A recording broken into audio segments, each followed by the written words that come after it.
Many of you will be familiar with the story in general, but it's somewhat adapted to present day.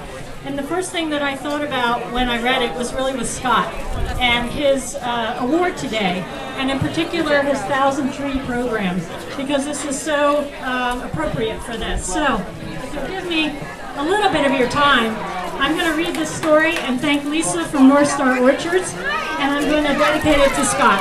It's a story, it's called The Return, a story for Earth Day. You've heard of the Lorax who spoke for the trees, and of the Onceler who made thieves which everyone needs. I heard of them too a long time ago, and now here's a new story I want you to know. A story of a young boy who caught in his hand a small and rare seed with the command to take care and nurture it without any flack, so that one day the Lorax and his friends might come back. So that young lad, with the goal in his mind, set off in the world, hoping to find the most perfect, splendiferous, wonderful place to raise his one seed at its mighty slow pace. A small bit of land he finally found, with a tiny house that seemed quite sound. But before all his permits could be signed one late night, he saw through his window a terrible sight. Every neighbor for miles around was shouting and picketing, "Not in my town." The leader of the group, a tyrant named Zopan, stomped up to the lad's door and pushed it open. "We will not have you planting those trees around here," shouted Zopan right up close to the young man's ear. "We have good folk moved here, and for the great open spaces, we can't have you filling up all of these places. Why, a forest of trees will spoil our view, so take your puny seed and get going, you're through." With heavy heart and leaden feet, our would-be hero took again to the street. For mile after mile past developments of housing, everyone he met up with the same grousing. Nobody wanted trees filling up all the places. At that moment were huge, vast open spaces. "What about our tennis? What about our golf? Where could we put our soccer fields?" they'd cough. And for mile after mile throughout the whole land, all the folks felt like this: it was quite out of hand. For days and weeks, months and a year, he continued his quest with nary a tear. For the boy knew that someday he'd find somebody somewhere who was in his right mind.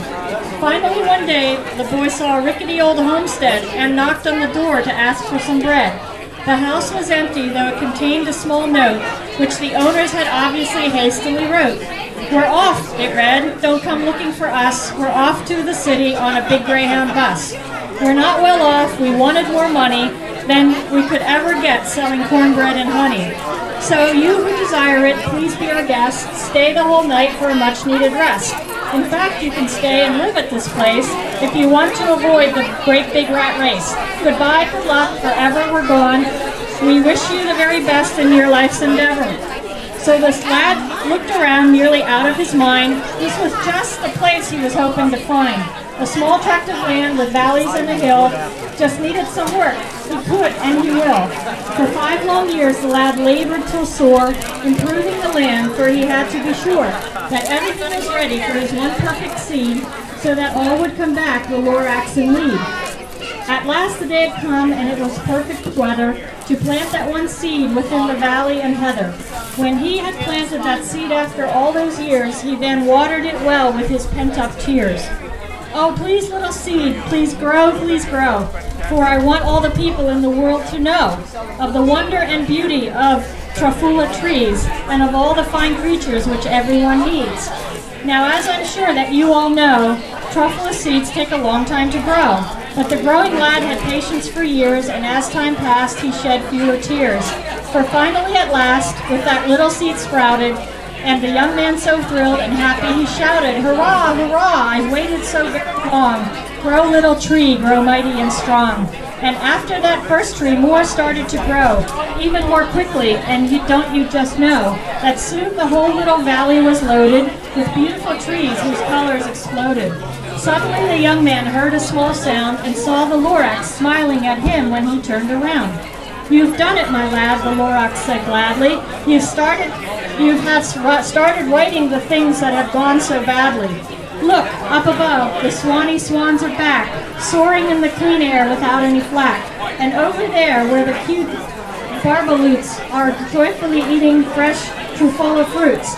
Even the humming fish are back in the clear little ponds, which were once filled with nasty green ooze. "Say, hold on, what's going on here?" yelled a man suddenly in the young man's ear. "You remember me, don't you?" said the man named Zopan. "I insisted that you keep all of our big spaces open. But now, golly gee, I find I'm amused and startled, surprised, confused. Why, what do I see cavorting down there but those things covered with scales, feathers, and hair? Why, they're animals, sir," a man proudly said, "although soon it is time that they retire to bed. And this is the Lorax who speaks for the trees." And at that small pronouncement, Zopan fell to his knees. "These are trees? These?" said Zopan in wonder. Oh my, have we made a big blunder. These trees are so beautiful, so mighty, so pure. We must have them, must plant more. Why, not only the trees with the clean air they bring, but we must have more of those wonderful things. Animals, you say? We must have some more. They will cheer our hearts, which they have lately been sore. For we have been missing something for quite a long time, which we thought must be hidden amongst the smog and the slime. But now I know what's been missing. It's simply this, the living stuff, these animals, this pure bliss. At that the Lorax smiled and quietly turned away. The lad asked, "Where are you going? You just got here today." "I'm not needed here, boy. My job is all through. Saving this world is now up to you." And with that, the little guy suddenly vanished. "We can do it," exclaimed Zopan. "I'm famished. For beauty and nature and clean air and critters, I'm so excited about it, it gives me the jitters." So our young man and that now reformed Zopan began a big campaign, and soon it was open.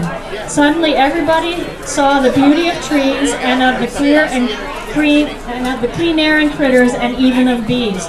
All over the land, trees were planted and grew, and were admired all over by people who knew that none of us need any of those darn fool needs. You see, it is nature that everyone, everywhere needs. And I just wanted to say, Scott, this is dedicated to you because of all you've done to bring the 1,000 Trees program to Upper Merion, and that we'll have our own, basically, Lorax right here in town. Thank you very much.